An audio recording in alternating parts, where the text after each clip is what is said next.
ተልዓል ተሰለፍ ዘብለና ዘሎ ኻልይኩም ወዲና ኢና ቶሎ ጀምሩ እየተባለን ነው ጦርነቱ እኛ ላይ ዘገየ ነው ብለዋል ዶክተር ደብረጽዮን። በርግጥ ይሄ ቧልት ነው ለመናገር የትግራይ ህዝብ ከዚህ ቀደም 2013 ላይ የከፈለው መስዋዕትነት በጣም ከፍተኛ ነው። እንግዲህ በውጊያው የሞቱት የቲፒኤልኤፍ ታጣቂዎች አስክሬን በዚህ ሰቲት በሚባለው ወንዝ እንግዲህ ተከዜ ወደ ሱዳን ሲሻገር ሰቲት ነው የሚባለው ወደ 15 የሚጠጉ አስክሬኖች ወንዙ ላይ እንደታዩ እንዲሁም ደግሞ በርካታ ሌሎች አስክሬኖች በወንዝ እንደተወሰዱ የዓይን እማኞችን ጠቅሰው የመረጃ አውታሮች አውጥተዋል። ከቲፒኤልኤፍ ሰራዊት በሙሉ ወደዚህ ወደ ሞኒ መስመር በዚህ በደቡብ ትግራይ ነሱ በሚሉት መስመር እንግዲህ ንፍሮ መጋላ፣ ወጅራት፣ ኮንካ፣ ቶንሳ የሚባሉት አካባቢዎች ላይ የጦር መሳሪያ የከባድ መሳሪያ ተኩስ እንደተጀመረ መረጃዎች ወጥተዋል። ሳውዲ አደገኛ ጭንቀት ውስጥ ገብታለች። ኢሳያስን አትርፈኝ እያለች ነው። ኢሳያስ እዚህ ጋርም ትልቅ ሮል አላቸው። እንግዲህ ኢሳያስ ሱዳን ውስጥ ላለው አጠቃላይ ፖለቲካ ትርምስ ትልቅ ኪ ሮል አላቸው። ሁለተኛው ከቲፒኤልኤፍ ጋር በተያያዘ ያላቸው የፖለቲካ ጥምረት አለ። ሶስተኛው ሳውዲን ለማዳን እንደ ወሳኝ ኃይል ተደርገው እየተወሰዱ ነው።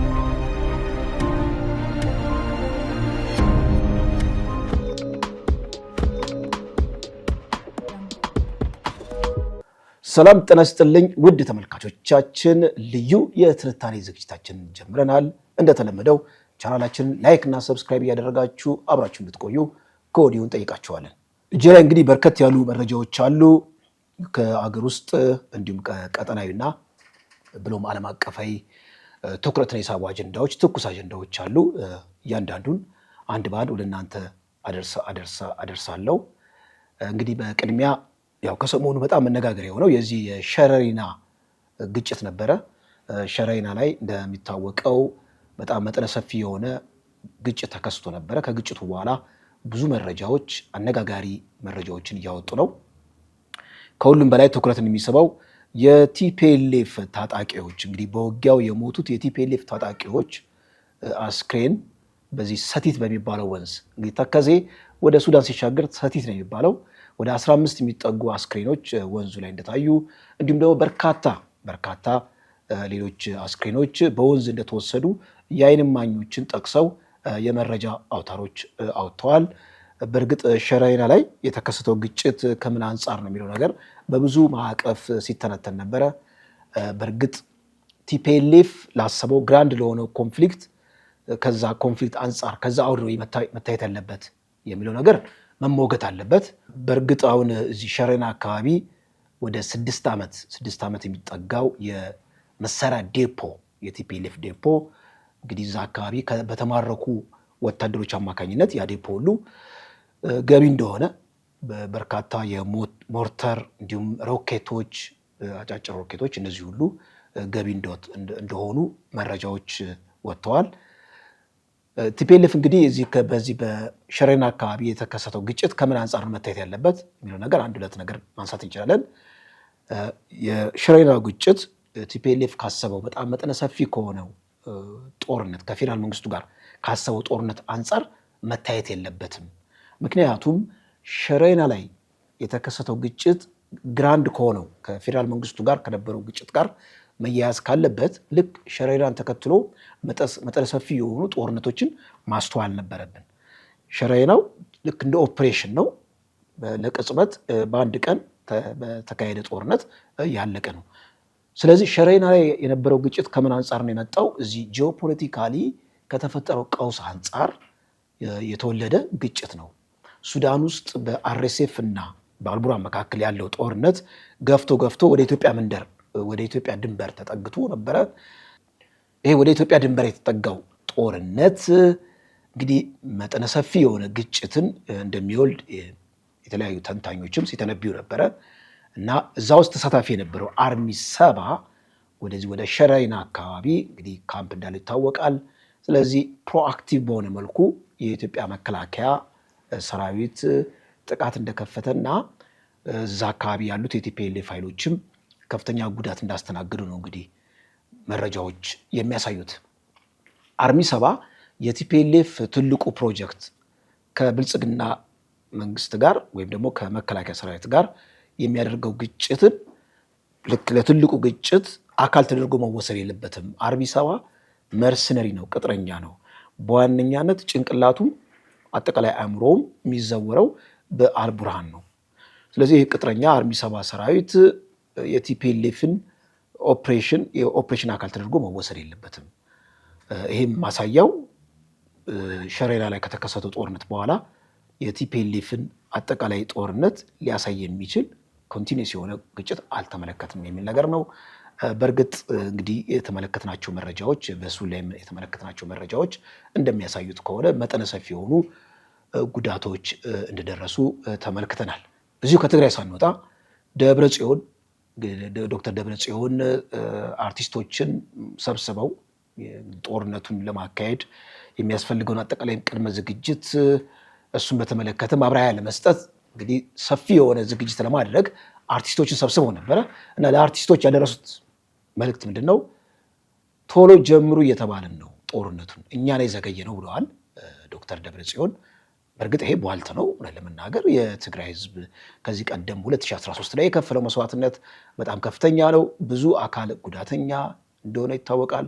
ከግማሽ ሚሊዮን ህዝብ በላይ በጦርነቱ ጭዳ እንደሆነ ይታወቃል። መጠነ ሰፊ የሆኑ ቁሳዊና አካላዊ ወይም ደግሞ ሰብአዊ ኪሳራ እንደደረሰም ይታወቃል። እና ያ ሁሉ ኪሳራ እንደ ቀልድ ተቆጥሮ ቶሎ ጀምሩ ተብለናል ጦርነቱን እኛ ነው የዘገየ ነው ብለው በቧልት መልኩ በቀልድ መልኩ ሲያወሩ የተሰማበት ሁኔታ አለ።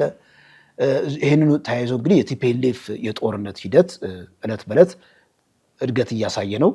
እዚህ መሆኒ አካባቢ ከፍተኛ የሆኑ የጦር ክምችቶች እየታዩ ነው።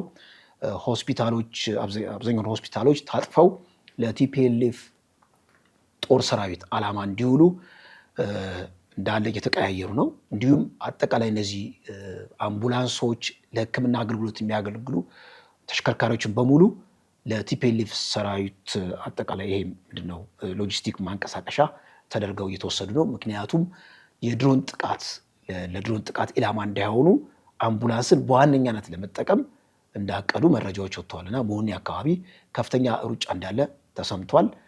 እዚሁ ጋር ተያይዞ እንግዲህ ትናንት ምሽት የተሰማው ዜና ምንድን ነው?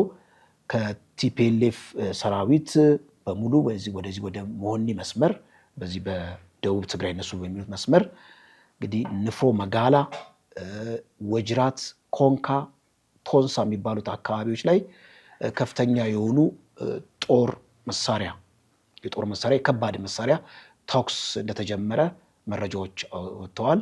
እዛ አካባቢ እንግዲህ የትግራይ ሰላም አስከባሪ የሚባለው ቲፒኤፍ በነ ጌታቸው ረዳ በነ ጻድቃን በነሱ የሚደገፈው የሰላም ኃይል ጋር እዛ አካባቢ እንግዲህ ግጭት እንደተከፈተ የቲፒኤልኤፍ ኃይልም እንግዲህ ታንኮች፣ ሜካናይዝድ ኃይሎች ወደ ደቡብ ትግራይ እየተመሙ እንደሆነ መረጃዎች ወጥተዋል።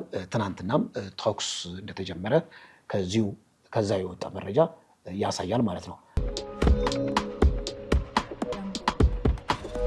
ቀጣዩ እንግዲህ መረጃ የጀነራል ባጫ ደበሌን ሀሳብ ይመለከታል። እንግዲህ ከቢቢሲ ጋር ትኩረትን የሚስቡ መረጃዎችን እንግዲህ አጋርተዋል። ከዛ ውስጥ ለዚህ ፕሮግራም እንደው ትርጉም ይሰጣል ብዬ ያሰብኳቸውን አንዳንድ አንኳር ነጥቦችን ወደ እናንተ ለማድረስ እሞክራለሁ። እንግዲህ ከተናገሯቸው ሀሳቦች መካከል ቲፒኤልኤፍ 2013 ላይ በነበረው ቁመና ላይ አይደለም፣ ህዝባዊ ቅቡልነትም የለውም። በአጭሩ አማርኛ ባትሪ ሎ ነው። የቲፒኤልኤፍ አጠቃላይ ቁመና ሲገመገም ባትሪ ሎ ያሳያል ብለዋል።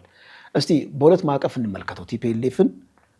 የቲፒኤልኤፍ ደጋፊዎች እና ደግሞ መሬት ላይ ያለው ሀቅ የጀኔራሉን ሀሳብ ይደግፋሉ የሚለው ነገር እስቲ ይህን ኢቫሉዌት እናድርገው። ቲፒኤልኤፍ እንግዲህ የቲፒኤልኤፍ ደጋፊዎች ወይም ደግሞ ቲፒኤልኤፍ አጠቃላይ ያለው ቁመና እስቲ ስንዘረዝር ከምን አንጻር?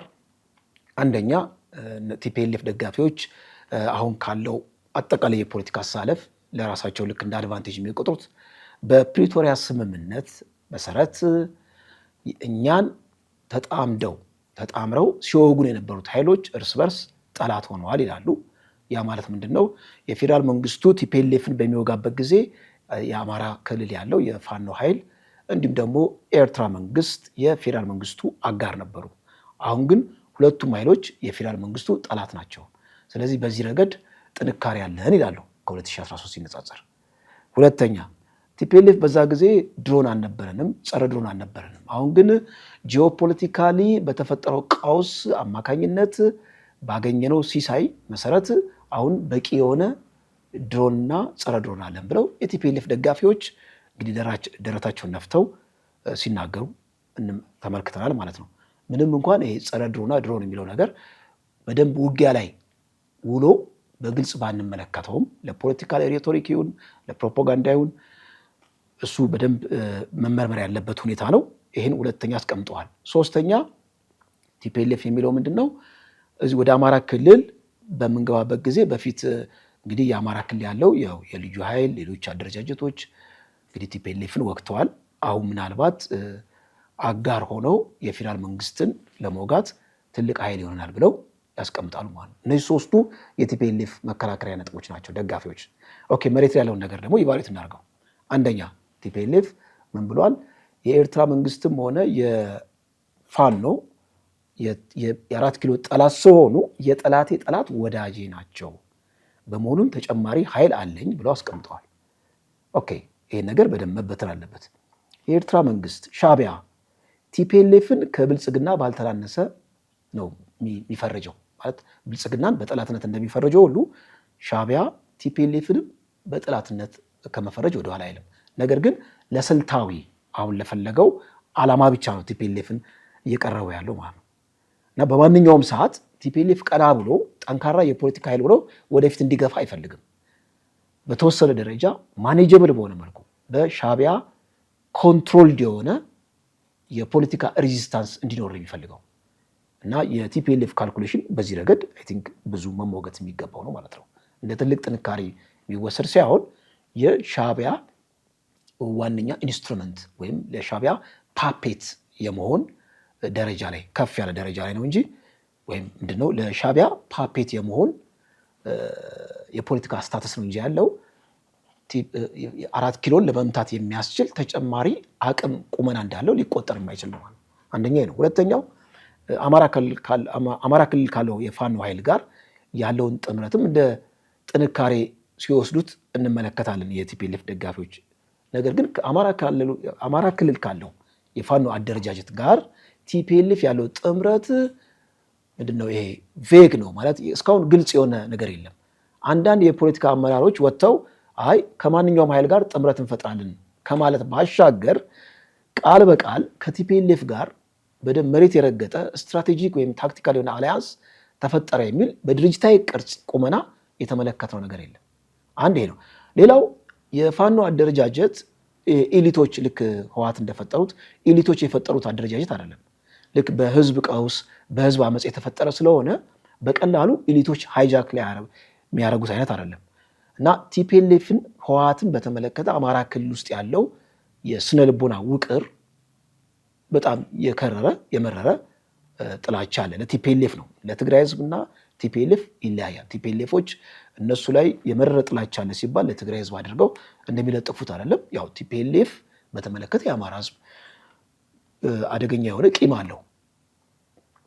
ይህን እንግዲህ አንዳንዶች ሲሞግቱት አይ እንግዲህ ፖለቲካ በቂም በቀል የሚሰራ አይደለም፣ ፖለቲካ ውስጥ ዘላለማዊ የሆነ ጠላት የለም፣ ጥቅሞችን እንደያስፈላጊነቱ ያሰሉ ፕራግማቲክ የሆነ አፕሮችን መከተል ያስፈልጋል ብለው ሲያስቀምጡ ይመለከታል።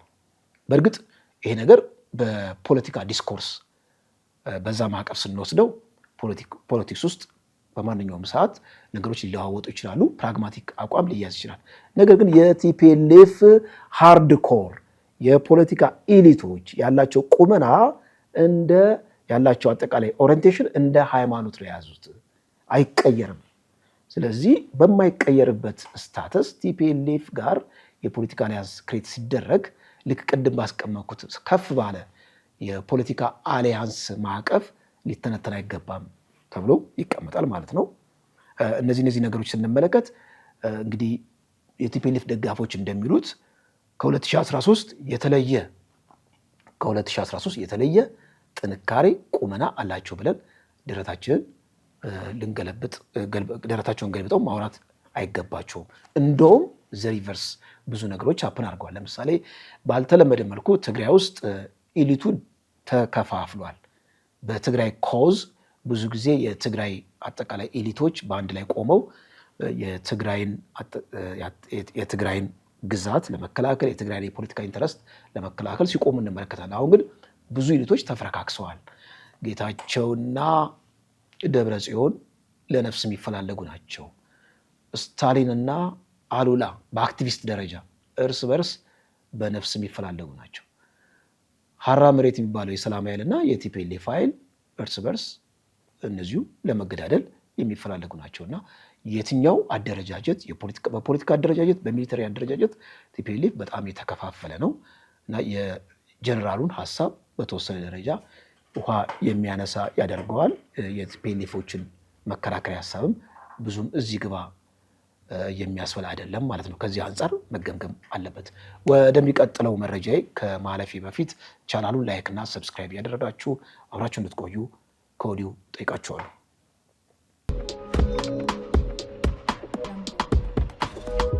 ሶስተኛው መረጃ ቀጠናዊም ነው ዓለም አቀፋዊም ተብሎ በሁለት መልኩ መታየት ይችላል። እንግዲህ ከጎረቤት ሱዳን ጋር በተያያዘ የሳውዲ አረቢያ የኤርትራ የኢሳያስ ሰይፍ አለ። እዛ ደግሞ ሳውዲ አረቢያ አለች፣ ኢራን አለች፣ ኢትዮጵያም አለች። እዚህ አካባቢ ያለው የፖለቲካ ትርምስ በብዙ መልኩ የሚተነተን ሆኗል። አሁን ሱዳን ውስጥ እንግዲህ ኮርዶፋና ዳርፉር የማይቀረውን ጦርነት ለማስተናገድ ዝግጅት ላይ ናቸው። ኮርዶፋና ዳርፉር ላይ መጠነ ሰፊ የሆነ ግዛት የያዘው አርኤስኤፍ ነው። አርኤስኤፍን ከዛ አካባቢ ነቅሎ ካላባረረ አልቡርሃን በመልሶ ማጥቃት ካርቱምን እንዲሁም ደግሞ ብሉ ናይልን ሊይዝ የሚችልበት እድል ሰፊ እንደሆነ ይገመታል። በዚህም ምክንያት መጠነ ሰፊ የሆነ የጦርነት ዝግጅት እየተደረገ ነው። ለዚህ የጦርነት ዝግጅት ትልቁን ስራ እየሰራ ያለው የኢሳያስ መንግስት ነው። በሁለት ሰይፍ እየቆረጠ ነው። አንደኛው ሰይፍ ምንድን ነው? በምጽዋ ላይ የሚራገፉ የጦር መሳሪያዎችን በቀጥታ ለአልቡርሃን እያሻገረ እንደሆነ ተመልክተናል፣ ወይም ደግሞ መረጃዎች እየወጡ ነው። ምክንያቱም በዚህ በምጽዋ ተራክፈው ወደ ሱዳን የሚሻገሩበት መስመር ለአርኤስኤፍ የድሮን ጥቃት ተጋላጭ አይደሉም እና በጣም ሴፍ ነው በዚህ በምጽዋ አማካኝነት ማለት ነው። እና ትልቅ ስራ እየሰራ ነው የኢሳያስ መንግስት። አንደኛ ይሄ ነው። ሁለተኛ ሳዋ ላይ በርካታ የሱዳን ሚሊሻዎች እየሰለጠኑ እየወጡ ነው ለዚህ ጦርነት፣ አሁን ለማይቀረው ጦርነት እና ሚሊሻዎችን በማሰልጠን እንዲሁም ደግሞ መጠነ ሰፊውን የሎጂስቲክ አቅርቦት በዚህ በምጽዋ ላይ ስራ እየሰራች ነው ማለት ነው። የኢሳያስ መንግስት የኤርትራ መንግስት ትልቁን እንግዲህ ሎጂስቲክ በማቅረብ የጦር መሳሪያ ግዢ በመፈጸም የገንዘብ አቅርቦት በመደገፍ ስራ እየሰሩ ያሉት ደግሞ ኳታርና ሳውዲ ናቸው። ለአልቡርሃን ኳታርና ሳውዲ በሎጂስቲክ አቅርቦት በገንዘብ ድጋፍ ትልቁን ስራ ይሰራሉ። ሻቢያ ደግሞ ጦር መሳሪያ የሚቀርብበትን የምጽዋን ወደብ ክፍት በማድረግ እንዲሁም ደግሞ ይሄ የሳዋን ሚሊተሪ ካምፕ ለአልቡርሃን ወታደሮች ሚሊሻዎች መሰልጠኛ እያደረገ ትልቁን ስራ እየሰራ ነው ማለት። እንግዲህ አንደኛው ሴፍ እየቆረጠ ያለው ሱዳን ውስጥ ያለው የኢሳያስ ሴፍ በዚህ መልኩ ነው ማለት። መንታ ሴፍ ነው ያለው፣ ወታደራዊ ስልጠና እንዲሁም ደግሞ የሎጂስቲክ አቅርቦት፣ ሁለት ስራዎች የተሰሩ ነው። ሱዳን ውስጥ የሚፈነዳው እጅግ አደገኛው ጦርነት ለኢትዮጵያም ለቀጠናውም ትልቅ ትርጉም ያለው ነገር ነው። እዚሁ ከኮርዶፋና ከዳርፉር አርኤስኤፍ ተጠራርጎ ከወጣ እና አልቡርሃን አሸናፊ ከሆነ ኢሳያስ አሸናፊ ሆኑ የሚወጡበት እድል ያገኛሉ። በቀጠናው ላይ ፈላጭ ቆራጭ የሚሆኑበት፣ በአንጻሩ ደግሞ ለኢትዮጵያ እጅግ አደገኛ የሆነ የፖለቲካ ቅርቃር ውስጥ ሊከት የሚችል ድባብ ሊፈጠርበት ሁኔታ አለ ማለት ነው እና ሱዳን ውስጥ ያለው የፖለቲካ ትኩሳት በአንድም ሆነ በሌላ ኢትዮጵያን ይመለከታታል ማለት ነው። አንዱ ነው። ሌላው እንግዲህ ሰይፍ ከቲፒኤልኤፍ ጋር ያለው ጥምረት ነው። ኢሳያስ ከቲፒኤልኤፍ ጋር ባለው ጥምረት በተወሰነ ደረጃ እንደ ሱዳን ገፍቶ ባይሄዱበትም ያው ቲፒኤልኤፍ በረበሸ ቁጥር የኢሳያስ የፖለቲካ ኢንተረስት እንደሚጠበቅ የታወቀ ነው የሚል ነገር ነው። ሶስተኛው ያው ከሱዳን ከኢሳያስና ከዚህ ከቀይ ባህር ጋር የሚያያዘው እንግዲህ የሳውዲ ጭንቀት ነው። ሳውዲ አደገኛ ጭንቀት ውስጥ ገብታለች። ኢሳያስን አትርፈኝ እያለች ነው። ኢሳያስ እዚህ ጋርም ትልቅ ሮል አላቸው። እንግዲህ ኢሳያስ ሱዳን ውስጥ ላለው አጠቃላይ የፖለቲካ ትርምስ ትልቅ ኪ ሮል አላቸው። ሁለተኛው ከቲፒኤልኤፍ ጋር በተያያዘ ያላቸው የፖለቲካ ጥምረት አለ። ሶስተኛው ሳውዲን ለማዳን እንደ ወሳኝ ኃይል ተደርገው እየተወሰዱ ነው። ለምንድን ነው?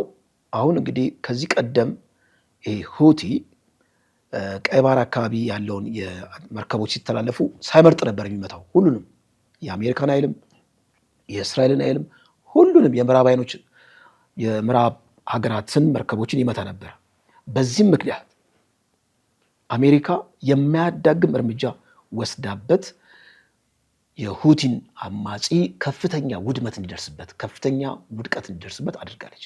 አሁን ግን በጣም ተራማጅ የሆነ ከፍ ያለ የፖለቲካ ኢንተረስት ነው ይዞ ከፍ ያለ የፖለቲካ ታክቲክ ነው ይዞ የመጣው። ምንድን ነው እያደረገ ያለው? ለይቶ የሳውዲ መርከብ መምታት። ለይቶ የሳውዲ መርከብ በመምታት ሳውዲን ብቻ ቅርቃር ውስጥ የመክተት ስትራቴጂ ነው እየተከተለ ያለው። ሳውዲ ደግሞ በዚህ በሆርሙዝ መዘጋት ብዙም ካልተጎዱ ሀገራት መካከል ነበረች። አሁን ግን በዚህ በቀይ ባህር የሚመላለሱት መርከቦች ተለይቶ እየተመቱ ባለበት ሁኔታ ሳውዲ ቅርቃር ውስጥ አጣብቂኝ ውስጥ ገብታለች። እንደውም አንድ ፓክት ተስማምታለች። አሁን እንደወጣው መረጃ ልክ የኔቶ ስታይል፣ ኔቶ እንደሚታወቀው አንዱ አባል ሀገር ከተመታ፣ ጥቃት ከተፈጸመበት ሁሉም የአባል ሀገራት እዛ ጥቃት አድራጊው ጥቃት ፈጻሚው አካላት ላይ እርምጃ እንዲወስዱ ያዛል። ልክ በኔቶ መልክ ፓኪስታን፣ ተርኪና ሳውዲ አዲስ ስምምነት ተፈራርመዋል። እንግዲህ ከሶስቱ ሀገራት አንዱ ላይ ጥቃት የሚፈጸም ከሆነ ሶስቱ ሀገራት ተባብረው ጥቃት አድራጊው ኃይል ላይ ጥቃት እንዲፈጽሙ በኔቶ ስታይል አዲስ ፓክት የተፈራረሙበት ሁኔታ አለ ማለት ነው። ሳውዲ ጭንቀት ውስጥ ገብታለች። የቀይ ባህርን ጉዳይ ለማስታገስ እንግዲህ በዋነኛነት የወሰደችው ኢሳያስን ነው። ኢሳያስ ሁቲን በተመለከተ ሁቲ እያደረሰ ያለውን ጥቃት ጋብ እንዲያደርግና የሳውዲ መርከቦች እንደልባቸው በቀይ ባህር እንዲተላለፉ የማድረግ ሁኔታውን እንግዲህ ኃላፊነቱን ለኢሳያስ ሰጥታለች። ኢሳያስ ግን ምንም ሊሰራ አይችልም። ኢሳያስ ግን ምንም ሊሰሩ አይችሉም። ከዚህ ከሁቲ ጋር በተያያዘ ሁቲ ዋነኛነት እንግዲህ የሚዘወረው ከቴሄራን ነው። ቴሄራን ነው የተሰውረው።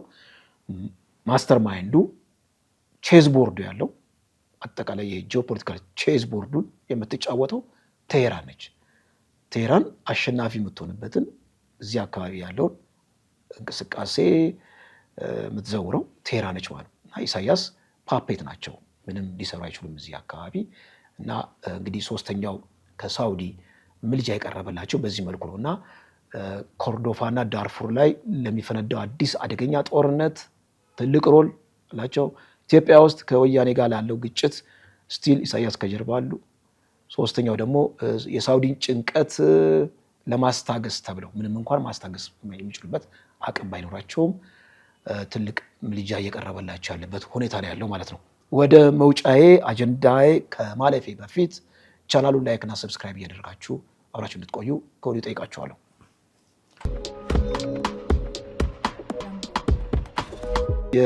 በመውጫነት የያዝኩት አጀንዳ እንግዲህ አምባሳደር ሱሌማን አንድ ትኩረት የሚስብ አጀንዳን አጋርተዋል። ምንድን ነው እያሉ ያሉት?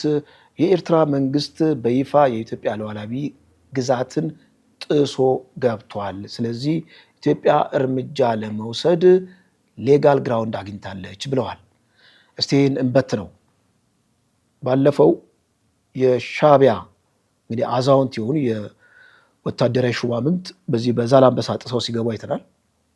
ይሄ እንግዲህ አንድን ሀገር ሉዓላዊነት መዳፈር ነው። በነገራችን ላይ በዩኤን ቻርተር ላይ አርቲክል 51 ላይ ምን ይላል? አንድ ሀገር ሉዓላዊ ግዛቱ በሚጣስበት ጊዜ ወይም ሉዓላዊ ግዛቱን አደጋ ውስጥ የሚጥል ኃይል እንዳለ ካረጋገጠ እዛ ኃይል ላይ እርምጃ የመውሰድ ነፃነት አለ ብሎ ተደንግጓል። በይፋ የተደነገገ ነው። እንደውም የወርቃማ ቻርተር ነው። የሀገራት ሉዓላዊነት የማይጣረስ ነው፣ የሀገራት ሉዓላዊነት እጅግ አስፈላጊ ነው የሚል ወርቃማ የሆነ ህግ ነው ማለት ነው። በዚህ ህግ አማካኝነት እንግዲህ የሻዕቢያ ሰራዊት፣ የሻዕቢያ ሹማምንቶች የኢትዮጵያን ሉዓላዊ ግዛት ጥሶ ገብተዋል። በመሆኑም ማንኛውም እርምጃ፣ ምን አይነት እርምጃ፣ የድሮን ጥቃት ሊሆን ይችላል፣ የተለያዩ እርምጃዎችን ቢወሰድ ሻዕቢያ አፍ ሊኖረው አይገባም ብለው ያስቀመጡበት ሁኔታ አለ። ከዚሁ ጋር ተያይዞ እንግዲህ የኤርትራው ማስታወቂያ ሚኒስትር ወደ እንግዲህ እዚህ ቀይ ባህር አካባቢና ኤደን ባህረ ሰላጤን በተመለከተ ያን ዋስትና ለማስጠበቅ ብለው አንድ ፕሮፖዛል እንግዲህ በይፋ እያስተዋወቁ ነው። በእርግጥ የኤርትራ መንግስት የቀይ ባህርን የኤደን ባህረ ሰላጤን አጀንዳ የሚያነሳው ለደህንነቱ አይደለም፣ እዚህ አካባቢ ላለው አጠቃላይ እንቅስቃሴ ለደህንነት ሳይሆን ባላንጣ ብሎ ከሚያስበው ከኢትዮጵያ መንግስት ጋር ያለውን የፖለቲካ ሽኩቻ እሱን ለማለዘቢያና ልክ እንደ አርጩሜ ለመጠቀም ነው። ወይም ደግሞ በኢትዮጵያ መንግስት ላይ ሌሎች ኃይሎችን ለማሰባሰብ የሚጠቀምበት ነው ማለት ነው።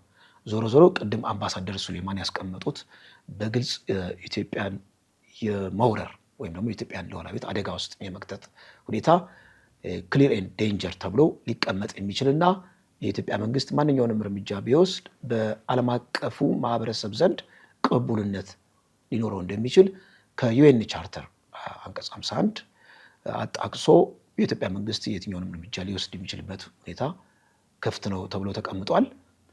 በእርግጥ ኢትዮጵያና ኤርትራ ወደ ግጭት ሊገቡበት የሚችሉበት ሁኔታ ያን ያህል እንግዲህ አንደኛ የኢትዮጵያ መንግስትና የኤርትራ መንግስት እንግዲህ በፕሮክሲ ጦርነት ውስጥ እንዳሉ ነው የሚታወቀው። የኤርትራ መንግስት በውክልና አድርጎታል። ሜዳውን እኛ ላይ ለማድረግ ነው የሚፈልገው። ያው እዚሁ ቲፒኤልኤፍ ትግራይ እንዲሁም ደግሞ አማራ ክልል ያለውን የፖለቲካ እዛ አካባቢ ያለውን ምህዳር በመጠቀም ጦርነቱን እዚሁ ማድረግ የሚፈልገው። ነገር ግን ግጭቱ ደግሞ ስፒል ኦቨር ኢፌክት እንዲኖረው ወደ ኤርትራ እንዲፈስ የማድረግ ደግሞ ስትራቴጂ፣ የፖለቲካ ስትራቴጂ፣ የሚሊተሪ ስትራቴጂ ደግሞ የኢትዮጵያ ሊሆን ይችላል የሚል ነገር ነው።